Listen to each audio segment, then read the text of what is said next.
हाँ, तो चलिए हम आगे बढ़ते हैं। हम आ गए थे प्रोटीन्स में।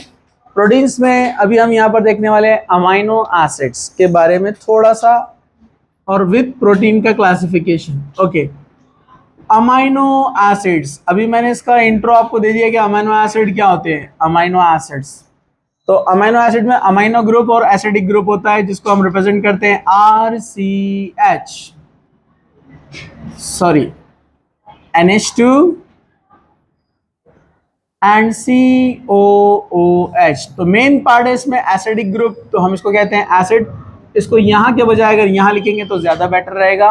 ओके, और दूसरा पार्ट होता है बेसिक, यानी amino group, Lewis base. Okay, तो एक एसिड होता है और एक बेस होता है, इसलिए न्यूट्रल बन जाता है। ठीक है, जनरली इसका नेचर यहाँ पर न्यूट्रल कंसिडर होता है। ठीक है, चलिए हम आगे बढ़ते हैं। अमाइनो एसिड के कुछ एग्जाम्पल्स आपके बुक में दिए गए हैं एनसीईआरटी के अंदर। जैसे दिया गया है, जैसे अमाइनो एसिड में ये R का पोजीशन बताया है। जैसे फॉर एग्जांपल ये R जो है, अगर ये R होता है H, मतलब आप समझिए यहाँ पर H लगा दिया गया है, स्ट्रक्चर बनेगा NH2 CH2 COOH। बुक में डायरेक्ट पूरा स्ट्रक्चर नहीं दिया है, सिर्फ उसने दिया है कि ये R की जगह पर कौन आ रहा है, H। ठीक है, मतलब R के प्लेस पे H रख दो आप, तो ये एक एसिड बनता है यहाँ पर। इसका नाम है ग्लाइसिन। ये ग्लाइसिन है। ग्लाइसिन को GLY से रिप्रेजेंट करते हैं। 3 लेटर्स यूज किए जाते हैं कोई भी अमाइनो एसिड के। ओके, चलिए दूसरा, अगर R की जगह पर यहाँ पर आता है CH3 ग्रुप, तो ये बन जाएगा NH2CH। ये R की जगह पे आएगा CH3 और COOH। इसका नाम एलानिन है। एलानिन को ALA से रिप्रेजेंट करते हैं। ठीक है, एलानिन। ओके, हम आगे बढ़ते हैं। अगेन आप देखेंगे number of carboxylic acid and amino group are equal, it means it is a neutral amino acid. When carboxyl group and amino groups are unequal, it is called neutral. If there are more carboxylic acid than the amino group, it is called acidic. When amino group more than the carboxylic acid, it is called basic. Simple classification है on the basis of nature, acidic, basic, neutral. Okay, चलो हम आगे बढ़ते हैं. If R is equal to an isopropyl group CH CH3 CH3, मतलब आप यहाँ पर R की पोजीशन पर एक आइसोप्रोपाइल ग्रुप लगाते हैं CH, तो मैं इसको शॉर्ट में क्या ऐसे लिख सकता हूं, CH3 ट्वाइस। ओके, लिख सकते हैं ऐसा। ओके, इसका नाम है valine. Valine, VAL shortcut. Okay, valine. Okay, हम आगे बढ़ते। अगर R की जगह पर यहां पर होता है दिस ग्रुप, मतलब CH2 CH। ओके, कौन सा ग्रुप है बोलिए, आइसोब्यूटाइल। ये प्रोपाइल है, आइसोब्यूटाइल ग्रुप है ना, आइसोब्यूटाइल ग्रुप। आइसोब्यूटाइल ग्रुप यहां पर लग जाएगा, तो मैं क्या उसको शॉर्ट में ऐसे लिख सकता हूं, NH CH CH2 CH CH3 twice, चलेगा, CH2 CH CH3 twice. Okay, और ये आगे COOH। इसका नाम है leucine. Leucine, LEU, leucine. Okay, अब यहां पर मैं R की पोजीशन पे लेता हूं एक और एक ग्रुप, लेकिन यहां पर मैं सेकेंडरी ब्यूटाइल लूंगा। सेकेंडरी ब्यूटाइल मतलब CH3 इधर आएगा। ओके, नाम इसका स्ट्रक्चर सेकेंडरी है, लेकिन इसको बोलते हैं आइसो। CH3 CH2 CH2, मतलब NH2 CH, और यहां पर कौन आ गया, CH3 with branch CH2 CH3। Group secondary है, लेकिन नाम इसका आइसोल्यूसिन। आइसोल्यूसिन, आइसोल्यूसिन को ISO इस तरह से रिप्रेजेंट किया जाता है। समझा? एक और देखते हैं, थोड़ा सा ध्यान से देखिए। हाँ, पूरे अगर याद ना भी हो तो कुछ मेंबर्स तो लर्न करना चाहिए आपने। वैसे 21 इसेंशियल अमाइनो एसिड्स है। ओके, मैं यहाँ पर आपको कुछ पॉइंट्स बताऊंगा अमाइनो एसिड से रिलेटेड। अभी आप लोग पहले इन पर थोड़ा कॉन्सेंट्रेट कीजिए, याद रखना भी आसान है। H glycine, CH3 alanine, CH3 alanine, बाकी स्ट्रक्चर सेम रहने वाला है। आइसोप्रोपाइल वैलिन, आइसोप्रोपाइल ल्यूसीन और secondary isobutyl leucine, secondary butyl isoleucine. अगर आप यहां पर लेते हैं this group N NH double bond C NH2, थोड़ा सा टिपिकल है, NH2 single bond NH CH2 3 times, ये R की पोजीशन पे आ जाएगा। अब मैं इसको नहीं लिखता हूं, अब थोड़ा मुश्किल जाएगा, इतना बड़ा स्ट्रक्चर बार बार ड्रॉ करना है, तो मैं डायरेक्ट यहां पर R लिख देता हूं, चलेगा। तो R की पोजीशन पे ये पूरा ग्रुप आएगा, ये आकर कनेक्ट हो जाएगा यहां पर। इसका नाम है अर्जिनाइन। क्या नाम है इसका? Arginine, ARG, arginine. अब यहां पर आप बोल सकते हैं इसका नेचर क्या होगा? Acidic, basic, neutral?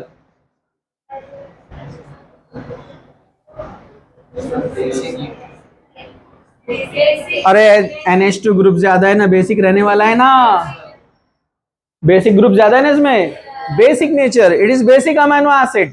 ये अब तक पूरे चल रहे थे न्यूट्रल अमाइनो एसिड, अब यहां पर ये कौन सा आ गया? Basic amino acid. मैं आपको अब दूसरा एक एग्जांपल देता हूं यहां पर।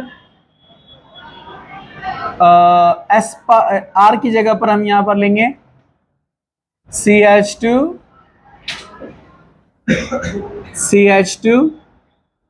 COOH, एक और एक बढ़ा देते CH2, एस्पार्टिक एसिड। क्या नाम है इसका?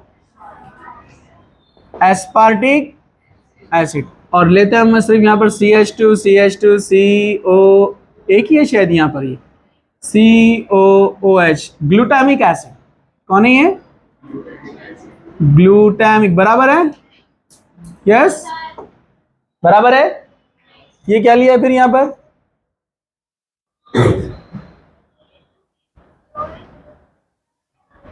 CH2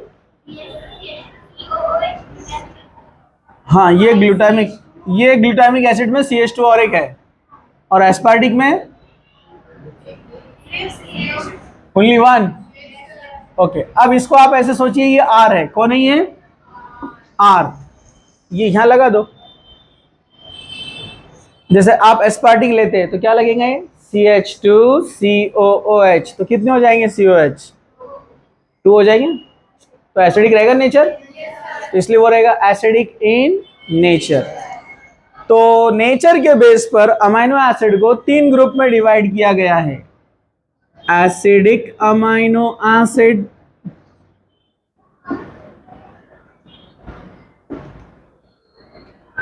बेसिक अमाइनो एसिड,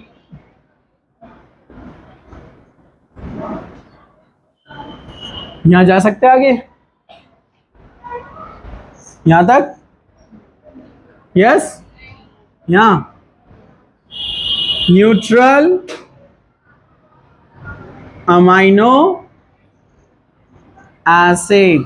अब जरा ध्यान से, ये तो क्लियर है आपके पास क्या? अमाइनो एसिड जिसके पास अगर एसिडिक पार्ट ज्यादा है, जैसे एस्पार्टिक एसिड, तो मैं अमाइनो एसिड लिखता हूं यहां पर, जरा ध्यान से, NH2, क्या लिया है? NH2 CH, ये लगा दिया यहां पर CH2 COOH, तो more acidic group than basic group. अरे भाई एसिडिक ग्रुप ज्यादा है ना, तो नेचर क्या रहेगा? एसिडिक। लेकिन अब मैं यहां पर लेता हूं for example NH2 CH COOH, यहां पर लिया है CH2 3 times NH C double bond NH और नीचे NH2, यानी अर्जिनाइन वाला लिया है, ये अर्जिनाइन है। ये कौन था? ये अच्छा, ये जो एस्पार्टिक एसिड मैं आपको कह रहा हूं तो ये ग्रुप का नाम नहीं है, ये जब अमीनो एसिड यूनिट को जाके लगेगा तो पूरे का नेम बनेगा एस्पार्टिक एसिड। जैसे ये पूरे का नाम है एस्पार्टिक एसिड, एस्पार्टिक एसिड, और ये कौन रहेगा पूरा? अर्जिनाइन। न्यूट्रल एक ले लेते हैं हम, सिंपल वाला अपना NH2 CH2COOH, ग्लाइसिन। आपको पता है glycine is the only amino acid which has symmetric carbon, यानी जिसको हम बोलेंगे अनसिमेट्रिकल कार्बन, उसके पास असिमेट्रिक नहीं है। असिमेट्रिक मतलब carbon which is directly connected with 4 different atoms और ग्रुप्स। जो कार्बन को 4 अलग अलग ग्रुप या एटम्स लगे हो उसको क्या बोलते हैं? असिमेट्रिक। ये अलग, ये अलग, हाइड्रोजन अलग, और यहाँ कोई एक अलग आना चाहिए तो बनेगा वो असिमेट्रिक। तो सारे अमीनो एसिड असिमेट्रिक है सिर्फ ग्लाइसिन को छोड़ के, क्योंकि ग्लाइसिन में 2 हाइड्रोजन आ गए सेम, तो ये असिमेट्रिक नहीं बनेगा। एक बार आया था क्वेश्चन, इसलिए मैंने आपको बता दिया। अब यहां पर आप देखेंगे बेसिक पार्ट ज्यादा है, बेसिक पार्ट ज्यादा है तो इसका नेचर बेसिक रहने वाला है। ये तो न्यूट्रल है, दोनों इक्वल है। लेकिन अगर आपको प्रोटीन्स के बारे में पूछा, एसिडिक और बेसिक कैरेक्टर, तो कैसे आता है क्वेश्चन? एक क्वेश्चन आया था बहुत पहले, 100 साल पहले की बात है, जरा ध्यान से देखिए। ओके, सब लोग फुल कंसंट्रेशन। मैं इसी को लेता हूं, एस्पार्टिक एसिड वाला।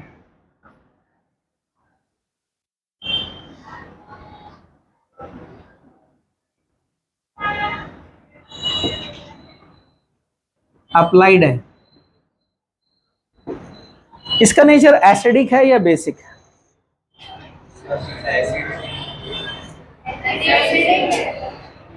सब लोग मिलके तौबा करो,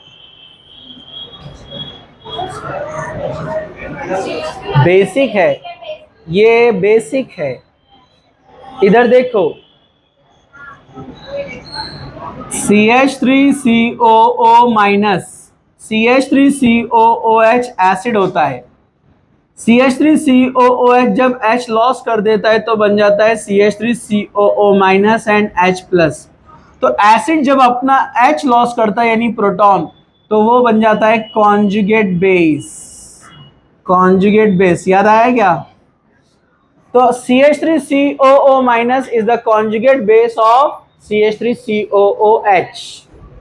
so this is the basic part. ये वाला जो है ये बेसिक पार्ट है,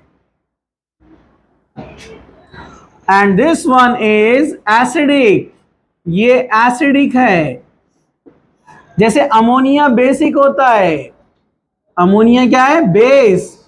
लेकिन जब वो एक प्रोटॉन ले लेता है तो अमोनिया बेस है, जब वो प्रोटॉन ले लेता है तो वो बन जाता है अमोनियम, और ammonium is a conjugate acid, conjugate acid of ammonia. ये अमोनिया का कॉन्जुगेट एसिड है, समझा? अरे समझा क्या? इसलिए यहां पर इसका नेचर क्या रहने वाला है? बेसिक। चलिए वैसे एक और एक एग्जांपल यहां लिखता हूं मैं, NH3 plus CH2 thrice NH2 plus C। ये नहीं लेते, इसको छोड़ देते, ठीक है? NH3 plus NH2 plus COO minus. क्या है? Acidic basic? आप तो ऐसा सोच रहे जैसे कौन बनेगा करोड़पति में आप डायरेक्ट 1 करोड़ पे आ गए, कितना टफ। क्या है नेचर? एसिडिक। तो ये बात याद रखो, कैटायनिक पार्ट जब भी आएगा acidic. If more is the cationic part, more is the acid. Anionic part ज्यादा है मतलब बेसिक। एनायनिक पार्ट आया तो बेसिक, कैटायनिक पार्ट ज्यादा रहा तो एसिडिक। समझा? कुछ मुश्किल? नो मुश्किल। इसको पॉज करो।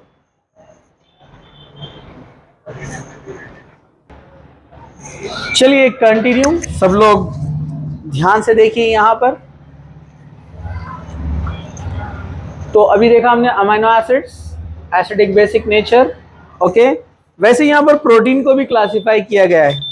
ओके, प्रोटीन्स को कैसे क्लासिफाई किया गया है? प्रोटीन्स, प्रोटीन्स का एक क्लासिफिकेशन हमने देखा on the basis of structure, primary, secondary, tertiary, quaternary. Okay, ये है classification on the basis of solubility, classification on the basis of solubility, classification on the basis of solubility, classification on the basis of solubility। दो ही है, simple एकदम। Globular protein,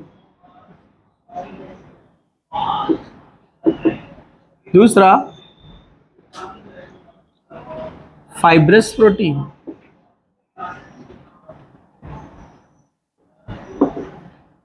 globular protein and fibrous protein, दो ही group में इसको divide किया गया है और बहुत सिंपल डिफरेंस है। Globular protein they are spherical in shape, ये स्फेरिकल होते हैं शेप में, जैसे हीमोग्लोबिन का बताया मैंने आपको, स्फेरिकल शेप। और जो फाइब्रस प्रोटीन है thread like, long, thin, filament. Okay, दूसरा globular proteins soluble in water, soluble in water, soluble in water। fibrous protein insoluble in water। देखो कितना अच्छा डिफरेंस है। अच्छा वो ना अल्लाह ताला ने ऐसे किया। fibrous proteins are insoluble in water, these are the fibrous protein। अगर ये वाटर soluble रहते तो पहली बारिश में चांद नजर आता था, बराबर है नहीं है? या नहाने गए साफ, बराबर है कि नहीं है? तो अल्लाह ताला ने कितना जबरदस्त किया ना। देखिए फाइब्रस प्रोटीन है, वाटर इनसॉल्युबल है, सॉल्युबल नहीं होते हैं, ठीक है? हाँ हाँ, I think you get it the joke, getting? Okay, हाँ। अरे बराबर है कि नहीं है? अरे हाँ, तुम्हारा क्या हुआ? फाइब्रस प्रोटीन पे से याद आया मेरे को। अरे कटिंग करो ना उसको, मेरे को डर लग रहा है एक आध दिन एक्सीडेंट हो जाएगा तुम्हारा। एकदम सामने से पूरे ऐसे आगे और कुछ दिखा नहीं तो झाड़ों में चले जा रहे तुम। नहीं तो वो लगा, हेयर बैंड लगाया करो ऐसे कुछ तो भी, कांटा लगाओ, कांटा नहीं। ओके ठीक है, बहुत बड़े बाल है उनके। हाँ, बहुत ज्यादा काट दिए तुमने। ओके, एग्जाम्पल आप यहां पर देख सकते हैं। हीमोग्लोबिन, हीमोग्लोबिन, हीमोग्लोबिन क्या है? Globular protein. और यहां पर हम एग्जाम्पल लेते हैं केराटिन इन हेयर्स, केराटिन इन हेयर्स। केराटिन भी होते हैं, फाइब्रोइन भी होते हैं। फाइब्रोइन पता ना आपको?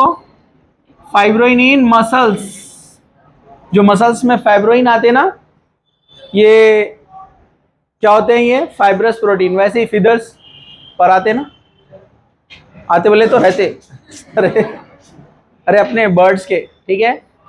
तो वैसे ही थॉर्न, थॉर्न क्या रहते? सिंग, सिंग मालूम है ना? आपने देखा उसको नजदीक से कभी? फाइब्रस जैसे दिखते, वो टूट जाते तो देखिए आपने, वो भी फाइब्रस प्रोटीन है। ओके, सो ये वाटर इनसॉल्युबल होते हैं, थ्रेड लाइक होते हैं। ओके, ये एक छोटा सा डिफरेंस है यहाँ पर। दो क्लासिफिकेशन दो ग्रुप में किया है, globular protein and fibrous protein. Okay, generally इनका जो है एक्सटर्नल यूज है, जितने भी फाइब्रस प्रोटीन है, देखो आप हेयर है, नाखून है, ये सब फाइब्रस प्रोटीन है। और ग्लोबुलर प्रोटीन्स जो है हीमोग्लोबिन है, बहुत सारे एंजाइम्स और हार्मोन्स है, तो उनका जो नेचर है वो ग्लोबुलर प्रोटीन होता है। ठीक है, ओके। चलो अब थोड़ा सा ध्यान से देखो यहाँ पर। Protein also classified into two groups, classification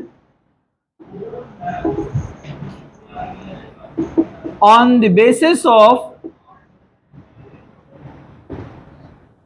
hydrolysis, on the basis of, ये एक्स्ट्रा है, एनसीईआरटी में नहीं है, जरा ध्यान से, on the basis of hydrolysis. Okay, proteins को दो ग्रुप में डिवाइड किया गया है। Proteins are classified into two groups on the basis of hydrolysis. Simple protein, simple protein, और दूसरा होते हैं conjugate protein, conjugate protein. Simple protein on hydrolysis produce only amino acids. Conjugate protein on hydrolysis produces amino acids as well as conjugate part. This conjugate part also called prosthetic part. Conjugate part मतलब amino acid के साथ साथ एक conjugate part मिलेगा जिसको prosthetic part बोलते हैं। इसको नॉन प्रोटीन पार्ट या नॉन अमाइनो एसिड पार्ट भी बोलते हैं, नॉन प्रोटीन या नॉन अमाइनो एसिड। ठीक है, इसके कुछ एग्जांपल्स है, जरा ध्यान से देखिए। कॉन्जुगेट प्रोटीन्स, आप इनको जानते हैं, जैसा ग्लूकोप्रोटीन। ग्लूकोप्रोटीन ऑन हाइड्रोलिसिस गिव्स ग्लूकोज या फिर गैलेक्टोज प्लस अमाइनो एसिड, मतलब ये अमाइनो एसिड और शुगर से मिलकर बनता है ग्लूकोप्रोटीन। समझा आपको? वैसे ही न्यूक्लियोप्रोटीन, न्यूक्लियोप्रोटीन मतलब इसका जब हाइड्रोलिसिस होगा तो nucleic acid, nucleic acid DNA RNA plus amino acid, ये आपको मिलता है nucleic acid and amino acid, मतलब वो है न्यूक्लियोप्रोटीन, ये कॉन्जुगेट प्रोटीन। वैसे ही होता है lipoprotein. Lipoprotein lipids plus amino acid, ये आपके बोर्ड के पार्ट में थोड़ा सा दिया हुआ है लिपिड्स। लिपिड्स के दो टाइप होते हैं, simple lipid, conjugate lipid, complex, sorry, simple lipid, complex lipid. Simple lipids do not hydrolyse, complex lipids they hydrolyse.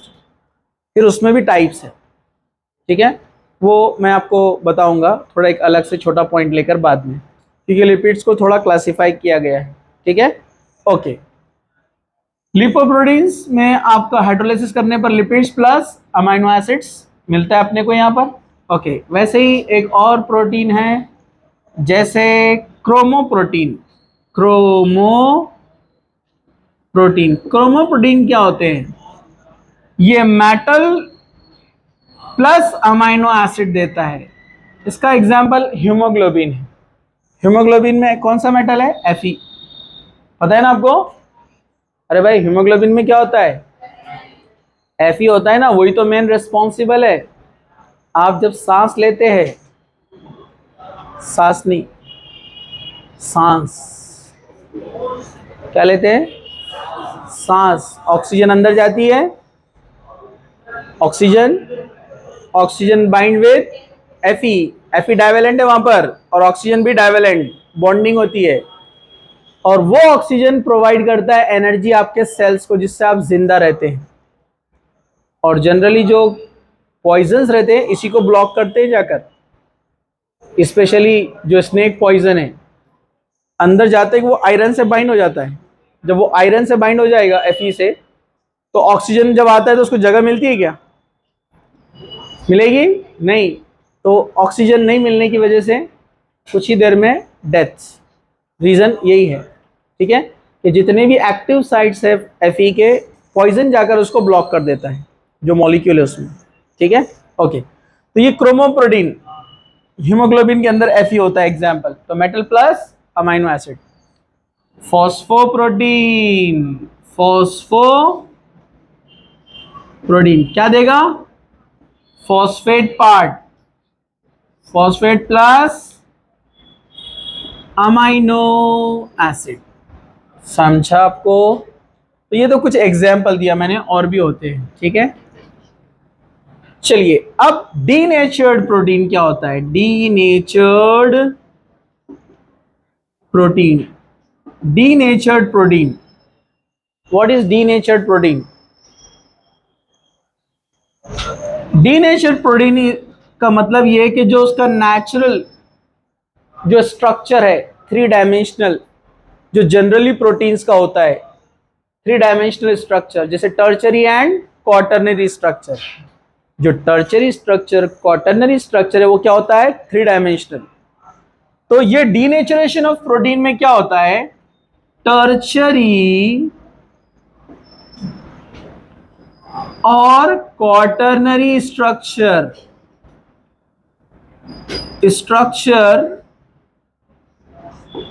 of protein changes to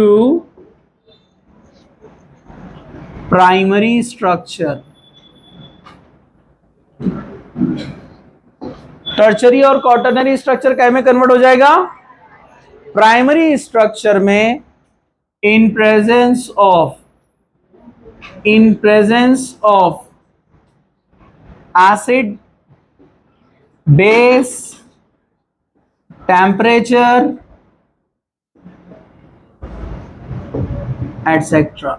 generally दो फैक्टर्स हैं यहां पर, एसिडिटी और टेम्परेचर, यानी पीएच चेंज होता है। या तो पीएच चेंज होगा, अब भाई एसिडिटी और बेसिडिटी चेंज हो रही तो पीएच चेंज होगा ना, अरे बोलो ना। तो पीएच चेंज हुआ या फिर टेम्परेचर, इस कंडीशन में वो डीनेचरेशन में चला जाता है। जैसे आपने लिया कर्ड, दही में डाला आपने थोड़ा सा एसिड, नो आपने लिया दूध, मिल्क, उसमें आपने डाला H+, क्या बन गया? कर्ड। दूध में आप 1-2 ड्रॉप लेमन के डाल दो, पड़ी सर पे पीछे से, मतलब घर वाले छोड़ने वाले क्या, और बराबर है कि नहीं है? हाँ, तो आपने डाला उसमें लेमन थोड़ा सा, तो वो क्या बन जाएगा? दही। क्यों? पीएच चेंज हुआ। पीएच चेंज होने से जो मिल्क के अंदर प्रोटीन्स है उनका स्ट्रक्चर डिस्ट्रॉय, वो प्राइमरी स्ट्रक्चर में कन्वर्ट हो जाएगा और वो बन जाएगा कर्ड। कर्ड प्राइमरी स्ट्रक्चर है प्रोटीन का, इसलिए लेयर्स, सिस्टमेटिकली लेयर्स तैयार होते हैं और लेयर एक के ऊपर एक जमते हैं, वो थोड़ा सा सेमी सॉलिड जैसा हो जाता है। समझा आपको? दूसरा example, boiling of egg boil करते हैं ना, ये दूसरा एग्जाम्पल है। It is also a tertiary structure, लेकिन जब आप हीट करते हो उसको तो टर्चरी स्ट्रक्चर ब्रेक होकर लीनियर बन जाता है, पूरे बॉन्ड्स ब्रेक होते हैं और लीनियर स्ट्रक्चर से वो भी सेमी सॉलिड बनता है। समझा आपको? बॉइल्ड एग इसका एग्जाम्पल है, मतलब उसका नेचर लॉस हो गया टर्चरी और क्वाटरनरी स्ट्रक्चर, अब वो प्राइमरी में कन्वर्ट हो गया है। अब इसमें आपको याद रखना है, दिस प्रोसेस इज इरिवर्सिबल। ये प्रोसेस क्या होता है? इरिवर्सिबल, वापस नहीं जा सकते हम प्राइमरी स्ट्रक्चर से टर्चरी और क्वाटरनरी बने। तो आप बोलेंगे गरम किया तो अंडा बन गया है बॉयल एग, अब फ्रिज में ले आके रखेंगे तो वापस से अंडा बनेगा। होता है क्या ऐसा? हाँ, लोग बोलेंगे जरा हॉस्पिटल में बता दो। तो ये तो कोई भी बोलेगा ना इरिवर्सिबल, इरिवर्सिबल है, इरिवर्सिबल। ओके, तो डीनेचर्ड प्रोटीन। चलो आप इसको लिखो, इसको स्टॉप करो।